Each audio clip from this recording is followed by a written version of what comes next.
Good morning, hockey fans. This is Stephen Heisler with the Victorious Hockey Company, HeisHockey.com, and the Junior Hockey Discussion Group on Facebook. This is the Junior Hockey Morning Show. Today is Monday, March 1st, 2023, if you keep forgetting.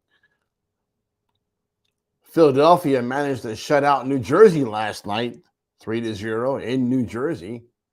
That was a surprising result. You got to be happy with Philadelphia. I think they really want to make the playoffs. What a heck of a concept. We are on the World Sports Broadcasting Network, WSBN.TV, Facebook, Twitter, YouTube, others. Soon, a lot others. Working on something that will have this show reach a tremendously larger audience for next hockey season starting in August. Working on that again today. I think you guys are going to really enjoy the result.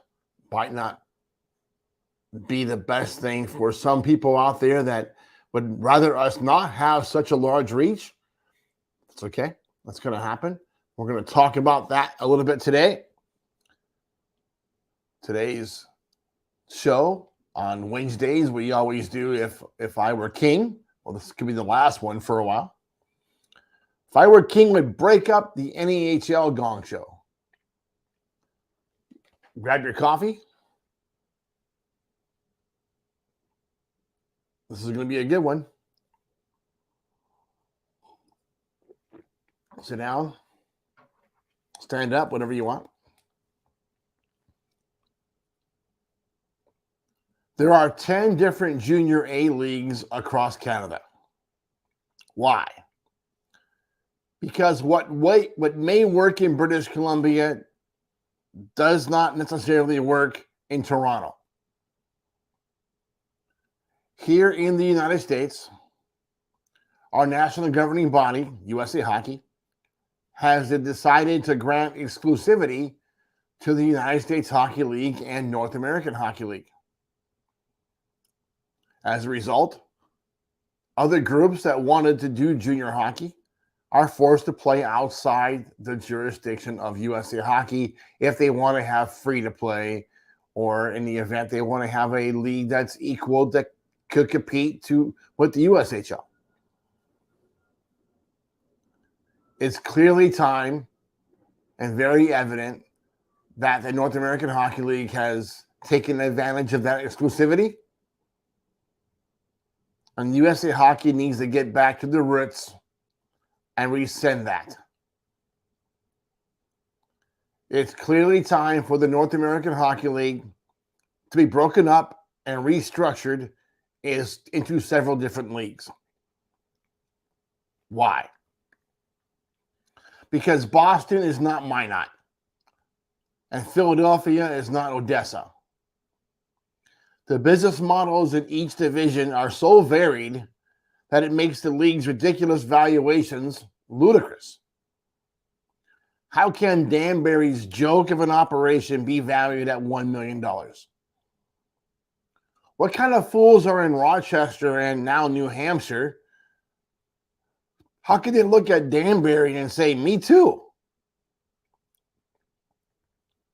The biggest issue is that the over-evaluation has priced logical markets completely out of consideration. Wasilla, Alaska is a natural problem solver for the league. Adding a fourth team in Alaska, and maybe a fifth, would bring operational costs down by 30% or more for all the Alaska teams. But $1 million? There's no way. Coffee.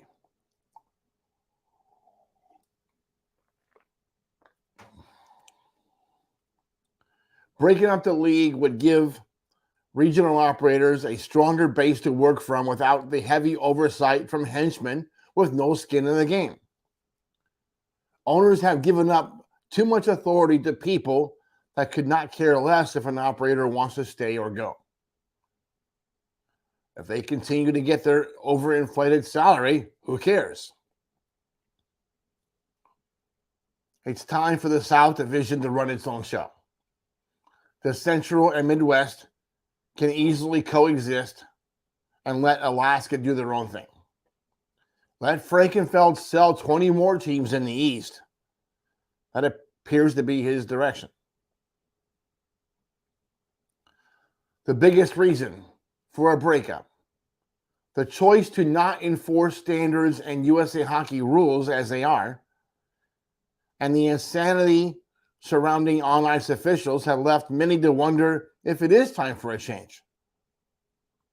Each of the smaller leagues will be able to set and enforce their own standards.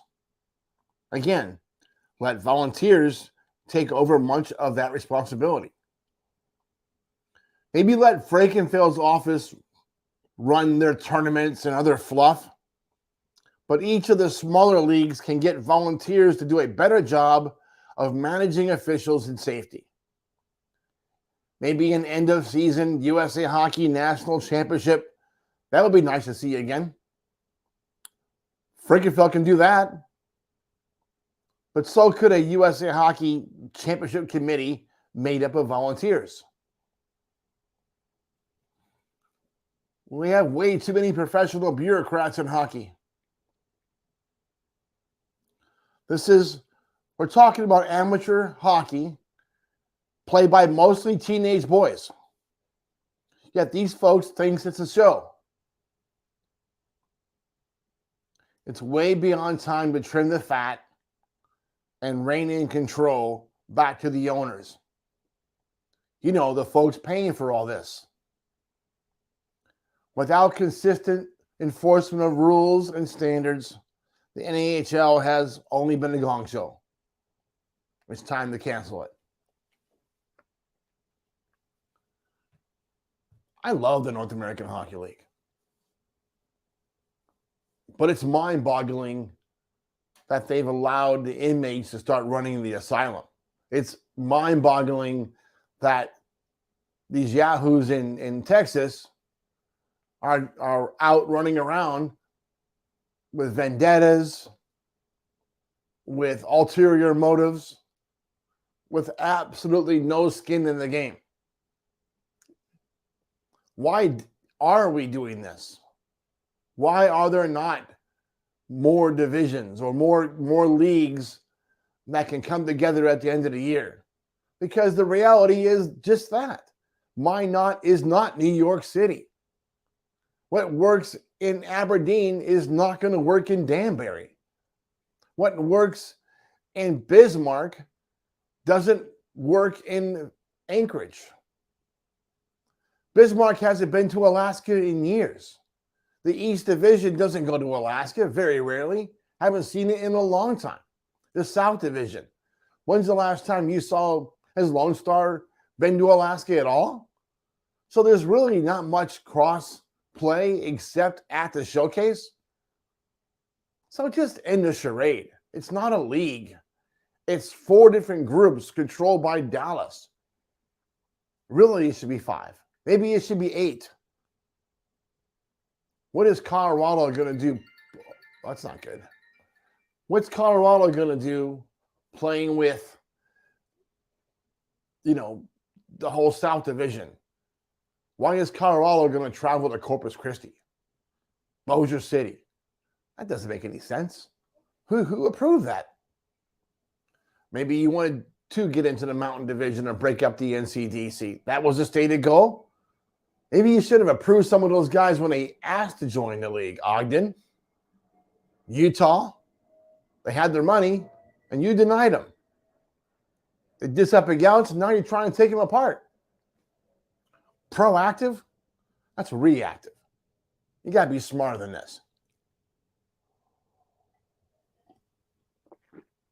In the meantime, there are good operators out there that might consider jumping into this level of junior hockey, but they're not to the North American Hockey League, because it has been inconsistent and it has been a bit of a gong show.